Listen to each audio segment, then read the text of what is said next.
The Cathara ship Deep Current floated like a dying whale in the black void of space.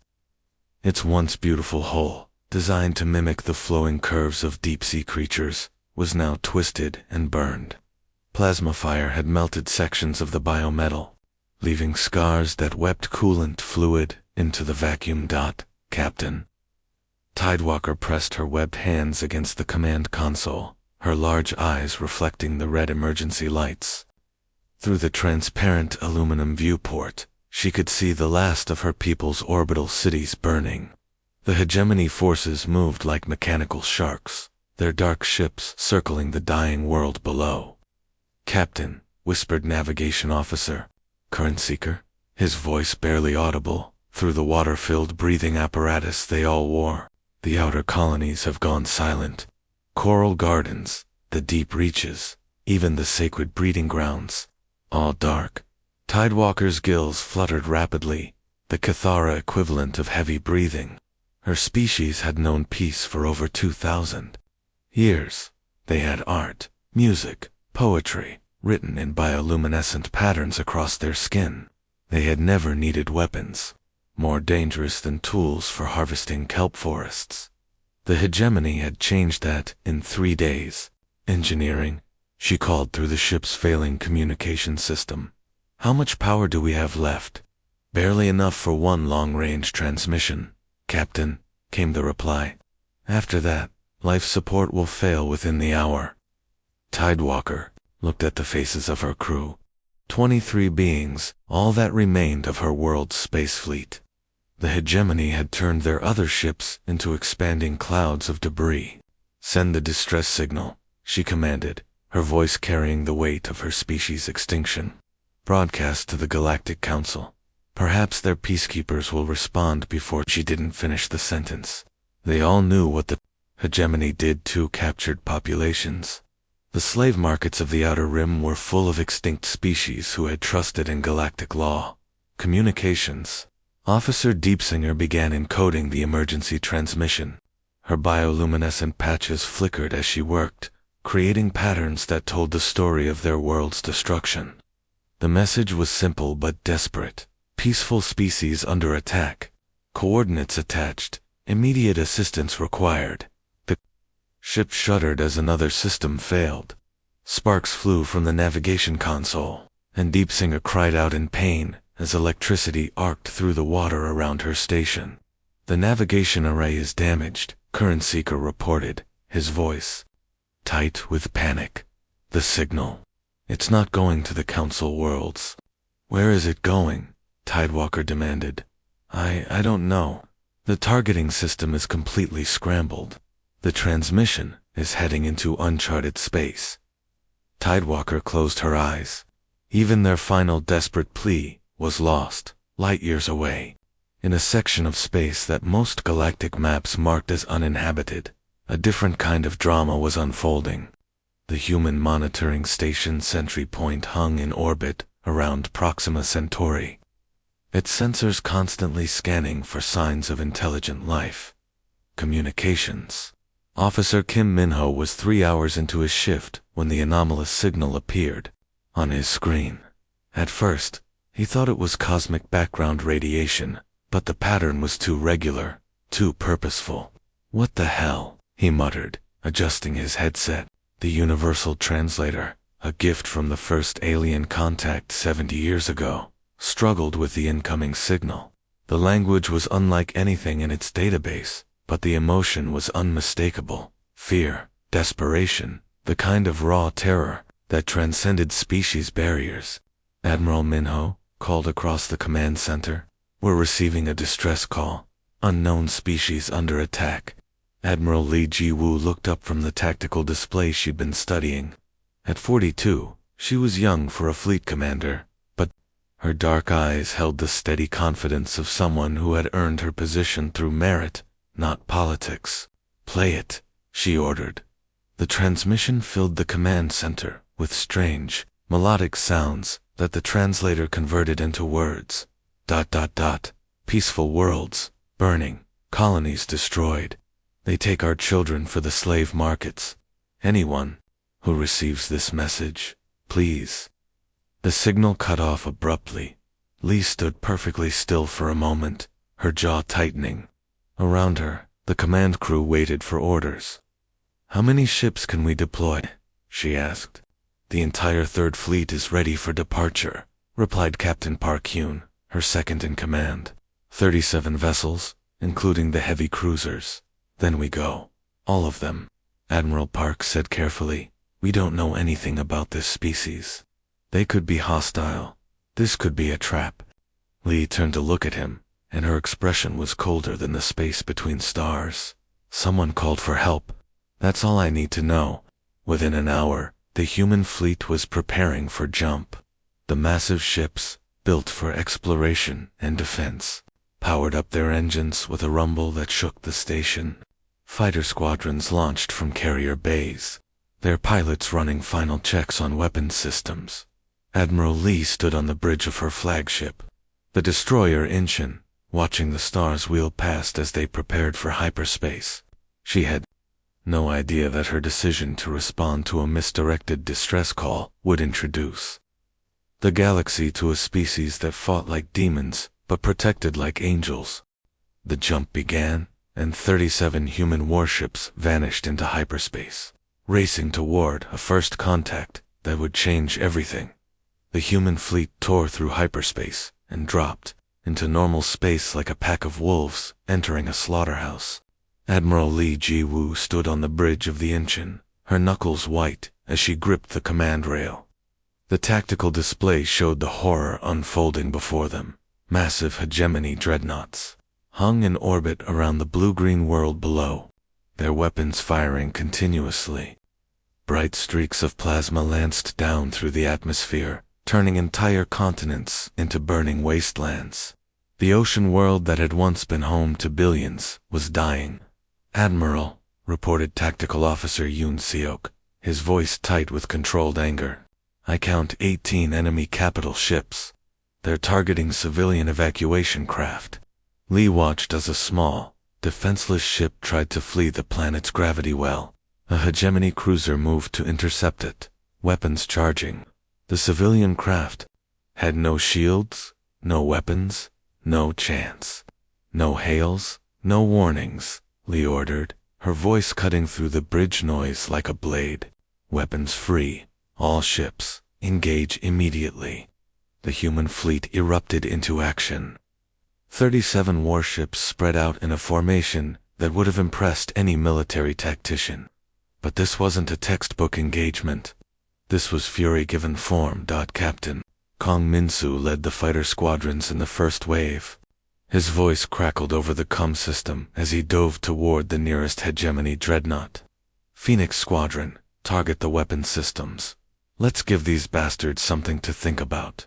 The human fighters moved like angry hornets, their small size and incredible speed making them nearly impossible to track.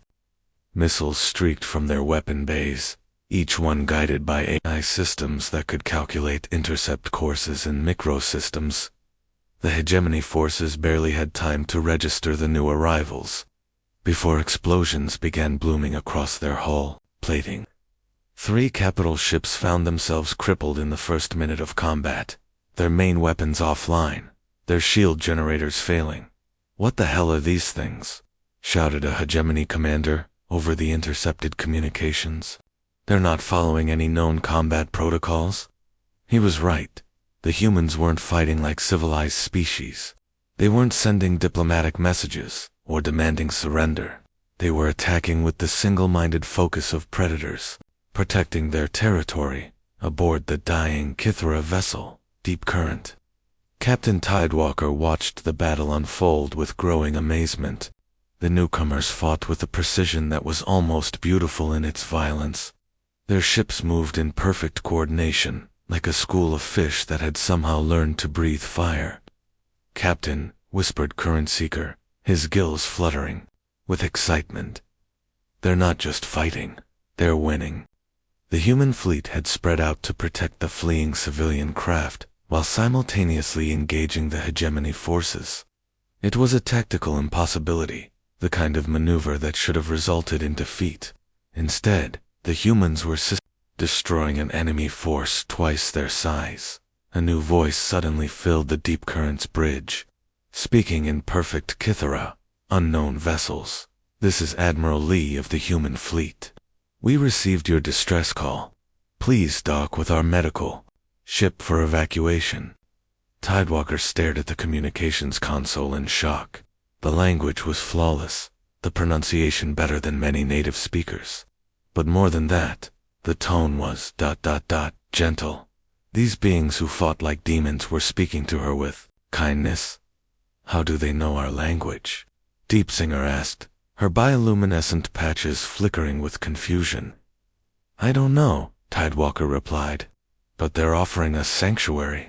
The medical ship Buzin was a converted cruiser, its hull marked with the Red Cross symbol that humans had used for centuries to identify their healers. As the Deep Current approached, docking clamps extended with mechanical precision. Dr. Park, Yunbi waited in the docking bay, her medical team prepared for whatever they might encounter. She had no idea what these aliens would look like, but the urgency in Admiral Lee's voice had made it clear that time was critical. The airlock cycled open, and water cascaded onto the deck. Yunbi's first thought was that there had been a hull breach, but then she saw the beings emerging from the flooded compartment. They were beautiful in an alien way, with sleek bodies designed for underwater life. Their skin seemed to shimmer with internal light, and their movements were fluid like dancers. The one in front, clearly their leader, gazed at Yunbi with eyes that held depths like the ocean itself. Double quotes you. ... You came for us, Tidewalker whispered. Through the translator device that the humans had somehow provided, Yunbi smiled, the expression genuine and warm. Of course we did. You called for help. The simple statement seemed to stun the Kithara captain. In her long life, she had heard many promises from many species. Politicians spoke of mutual benefit. Diplomats discussed trade agreements. Military leaders talked about strategic alliances. But this human female had said something different. Something that implied a moral obligation that transcended politics or profit. Your people, Tidewalker said slowly, they fight with great violence, but they speak with great kindness. I do not understand. Yunbi guided the injured Kithara toward the medical bay, her movements professional but gentle. We fight those who hurt the innocent. That's what we do. Through the viewport, Tidewalker could see the battle continuing. The hegemony forces were retreating now, their formations broken, their ships burning. But the humans weren't pursuing to destroy. They were forming a protective barrier around the civilian evacuation ships. For the first time in days, Tidewalker felt something she had thought was lost forever. Hope. In the medical bay of the Busan, Captain Tidewalker floated in a specially prepared tank filled with saline solution. Her wounds were healing thanks to Dr. Park Yunbi's skilled treatment. But her mind was struggling to process what she was learning about her rescuers. Dr. Yunbi worked with calm efficiency, her hands steady as she applied healing gel to a plasma burn on Current Seeker's arm. The wounded Kithara winced, his bioluminescent patches flickering with pain. Sorry about the sterile environment, Yunbi said conversationally. The artificial atmosphere here is a bit too clean for my taste. Back on Earth, we're used to breathing air with all sorts of microorganisms floating around. Keeps the immune system sharp, you know. Tidewalker's gills stopped moving for a moment. Microorganisms? She asked faintly. Oh yes, millions of them, Yunbi replied cheerfully, completely unaware of the horror she was causing. Earth's full of life. Bacteria, viruses, fungi, parasites. We share our world with creatures that could kill most species in minutes, but that's normal for us. The Kithara captain felt her body temperature drop. On her homeworld, even a single harmful microorganism was considered a planetary emergency. Their entire civilization had been built on maintaining perfect biological balance. Along with the radiation, of course, Yunbi continued casually, and the storms. Oh, and the predators. We have animals on Earth that hunt other animals for food. Some of them are bigger than your ship. Yunbi paused in her work, noticing that Tidewalker had gone completely still. Are you feeling all right? You look pale. Well, paler than usual.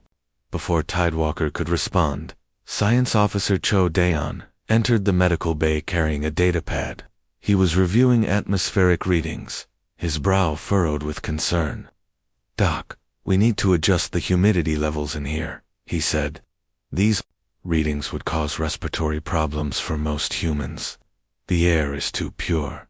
Most humans, Tidewalker asked weakly.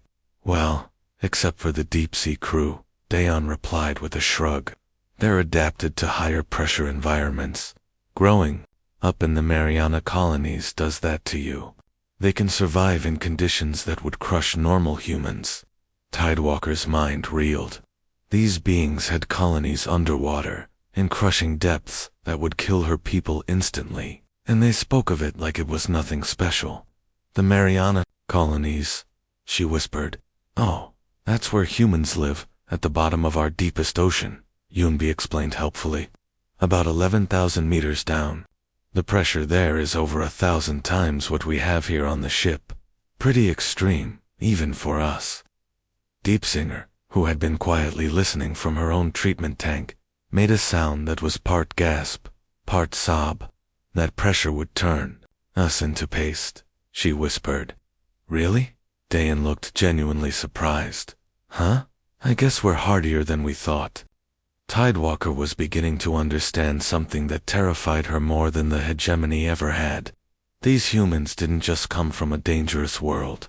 They came from a world so hostile that it would kill most galactic species within hours. Your homeworld, she said slowly. What is it like? Yunbi smiled, her expression growing warm with obvious affection. Earth is beautiful. We have deserts where the temperature reaches 50 degrees, frozen wastelands where it drops to -40. We have mountains that touch the sky, and trenches that go deeper than space. Hurricanes that can level cities, earthquakes that reshape continents, and you, live there. Current Seeker asked, in amazement. Live there? We love it, Dayan said, with a laugh. Sure, it tries to kill us regularly, but that's what makes it home. The danger, the challenge, the constant struggle to survive. It made us strong. Tidewalker felt a chill that had nothing to do with the water temperature. The hegemony forces had fled, not because they were cowards, but because they recognized something that she was only now beginning to understand. They hadn't encountered a rescue mission. They had met a species of predators. But you fight to protect others, she said, confusion clear in her voice. You risked your lives to save us. Why? Yunbei's expression grew serious, because that's what strength is for, to protect those who can't protect themselves. On Earth, Dayan added, we have a saying, the strong protect the weak. It's not just words, it's who we are. Later, when the immediate medical crisis had passed, Tidewalker floated alone in her tank, processing what she had learned. The humans moved through their ship like they owned the universe, but they spoke of their safe environment as uncomfortably sterile. She thought about her people's homeworld, with its carefully balanced ecosystems and perfectly controlled climate. It had been paradise, but it had also made them soft. When the hegemony arrived, they had no idea how to fight back. These humans were different. They had been forged in a crucible of constant danger, shaped by a world that demanded strength simply to survive. But instead of becoming monsters, they had become guardians. The realization hit her like a physical blow. The galaxy was about to meet a species that combined the survival instincts of apex predators with the moral code of protectors. They were warriors who fought not for conquest, but for justice, and they had just announced their presence by destroying a hegemony. Battlefleet.Tide-Walker closed her eyes and wondered what she had unleashed upon the galaxy. Then she remembered her dying people and decided she didn't care. The Deathworlders had arrived, and they were on her side. Admiral Li Jiwu stood in the command center of the engine, her dark eyes fixed on the holographic display that showed the star system around them. The tactical map revealed scattered red dots moving away from the Cathara homeworld, each one representing a fleeing hegemony ship. "They think they've escaped," she said quietly, her voice carrying the calm certainty of a predator that had found its prey's trail. Lieutenant Song Yura looked up from her sensor station, her fingers dancing across the controls. "Admiral, I'm picking up massive energy signatures 3 systems away. The hegemony forces are gathering at something called Nexus Station." Lee's lips curved into a cold smile. "How many ships?" "At least 60, maybe more. They're calling in reinforcements from across the sector." Yura paused, studying her readings. "Admiral, they're bringing in everything they have. Dreadnoughts, battlecruisers, entire fleets." "Good," Lee replied, and her tone made several bridge officers look up in surprise. "We'll finish this properly." The human fleet began to move through space with purpose that would have impressed any hunter. 37 ships spread out in a formation that looked random to most observers, but Tidewalker, watching from the observation deck, recognized it immediately. She had seen similar patterns when her people's sea hunters worked together to catch large prey. They moved like pack hunters. She whispered to herself. The humans had been tracking prey across continents for thousands of years before they reached the stars. Now they brought those same instincts to space warfare, and the results were terrifying to witness. Captain Kong Min-su's voice crackled over the communication system as he prepared his fighter squadrons. "Phoenix and Dragon Wings, you're with me on the first strike. We draw their fire while the heavy ships get into position." "Acknowledged," came the replies from dozens of pilots. Ready to hunt. The human fleet used tactics that would have horrified any civilized military academy. They accepted casualties that would be unthinkable to other species. Fought with coordination that spoke of countless generations of cooperative hunting. When one ship was damaged, others moved to cover it without being ordered. When fighters were overwhelmed, they didn't retreat, they bought time for their comrades to strike. Aboard the engine, Tidewalker watched the preparation with growing fascination and terror. The humans moved with the fluid precision of creatures born to hunt together. Science Officer, Reef Singer, floated beside her in a mobile water tank, recording everything with her bioluminescent memory patches. "They fight like apex predators," Reef Singer observed, her voice filled with scientific wonder. "But they risk themselves to protect us. I don't understand the logic." "Neither do I," Tidewalker admitted. "But I begin to think the galaxy is about to change forever." The jump to hyperspace was different this time. The human ships moved in perfect synchronization, emerging from the space between stars like wolves stepping from a forest. The Nexus Station hung before the massive military installation, surrounded by the largest hegemony fleet ever assembled. "Admiral," reported Tactical Officer UN Seok, "I count 87 enemy capital ships. They've got us outnumbered, more than 2 to 1. Lee studied the tactical display without emotion. "Numbers don't matter when you're hunting. What matters is knowing your prey." The hegemony forces had formed a defensive wall around the station, their ships arranged in the traditional battle formation taught in every military academy. It was textbook perfect, designed to maximize firepower while minimizing casualties. The humans ignored the textbook entirely. Captain Kong Min-su led the first wave, his fighters screaming toward the enemy formation at impossible speeds. The hegemony point defense systems opened fire, filling space with deadly energy beams. 3 human fighters vanished in brilliant explosions. "Phoenix leader is down," came a calm voice over the comm. "Phoenix 2, take the lead." No panic, no hesitation. The remaining fighters continued their attack, as if death was simply another tactical consideration. The fighter strike was a diversion. While the hegemony focused on the small, fast targets, the human heavy ships moved into position, using trajectories. That should have been impossible. They used gravity wells and asteroid fields for cover, approaching from angles that no civilized military would consider. They're not fighting like a military, Riffsinger observed. They're fighting like a hunting pack. The human destroyers struck first, their weapons targeting the hegemony command ships with surgical precision. The enemy formation began to collapse as communication networks failed and coordination broke down. Admiral Yoon Seok reported, "The enemy is trying to withdraw." Lee's expression hardened. "Signal all ships. No survivors escape. We end this here."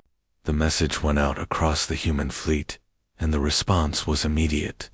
Ships that had been holding back reserves of power suddenly blazed with energy. Fighters that had been conserving ammunition opened fire with everything they had. The humans fought like they were born to it, because they were. Every human carried the genetic memory of 1,000,000 successful hunts. The instincts of creatures that had clawed their way to the top of the food chain on a world that tried to kill them daily. The battle that followed was less a military engagement than a demonstration of what happened when apex predators decided to hunt together. The hegemony forces, despite their numerical advantage, were systematically destroyed. As the last enemy ship exploded in a brilliant fireball, silence fell over the human fleet. They had just announced their presence to the galaxy in a way that could not be ignored. Earth's children had arrived, and they played by different rules. The battle for Nexus Station lasted 18 hours and changed the galaxy forever. When the smoke cleared, and the last hegemony ship had been reduced to drifting wreckage, something fundamental had shifted in the balance of galactic power.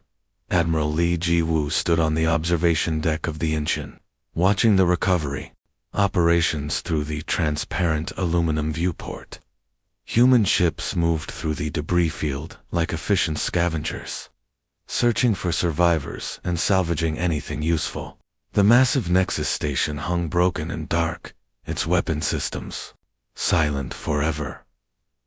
Captain Tidewalker floated beside her in a mobile water tank, her large eyes reflecting the distant stars.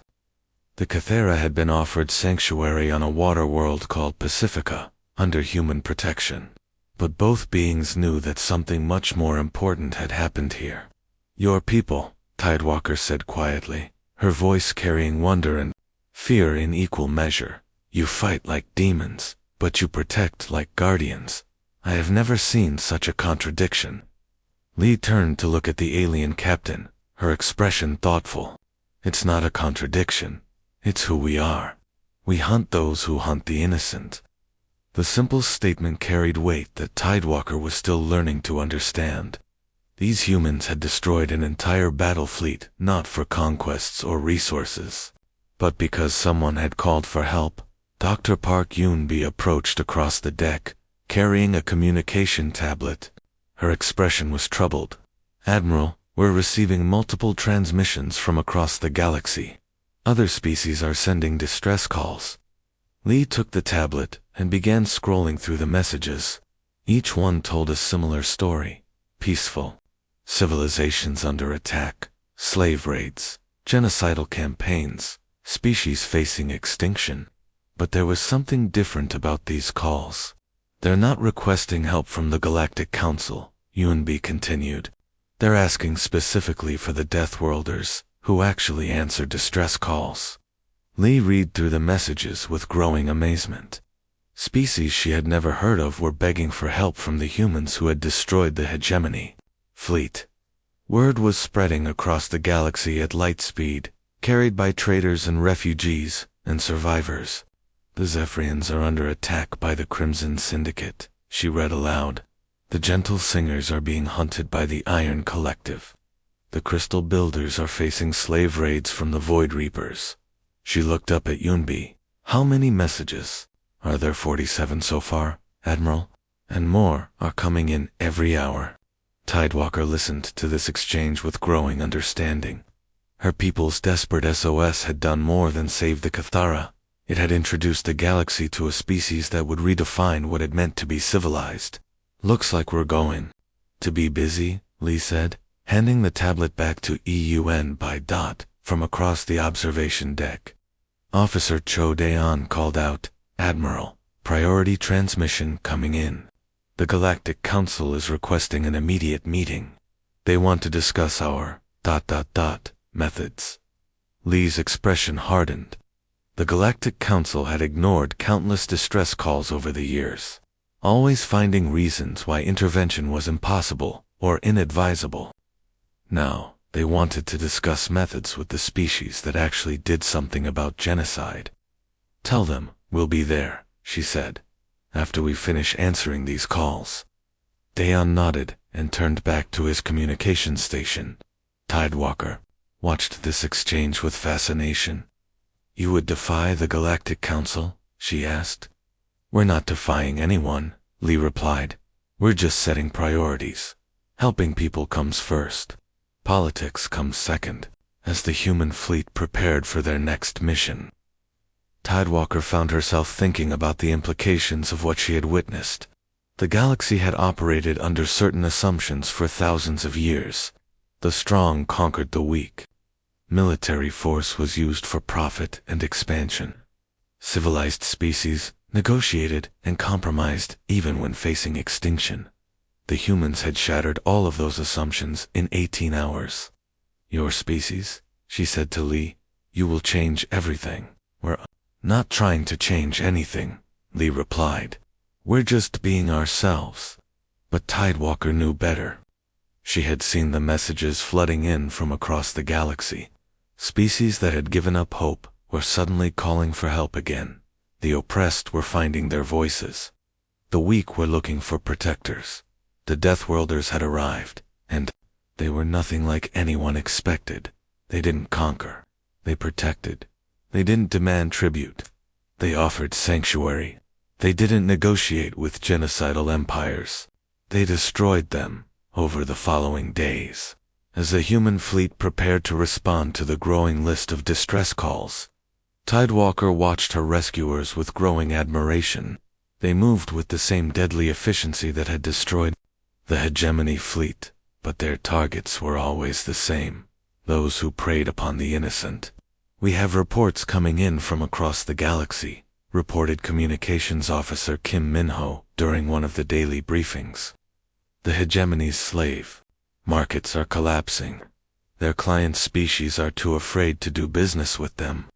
"Good," Lee replied simply. "The Crimson Syndicate has withdrawn from Zephyrian space," Minho continued. "They're calling it a strategic repositioning, but our intelligence suggests they're terrified. Even better." Tidewalker realized that the humans didn't need to fight every battle personally. Their reputation was becoming a weapon in itself. The mere possibility that the Deathworlders might respond to a distress call was enough to make predator species think twice. The galaxy was learning a new lesson.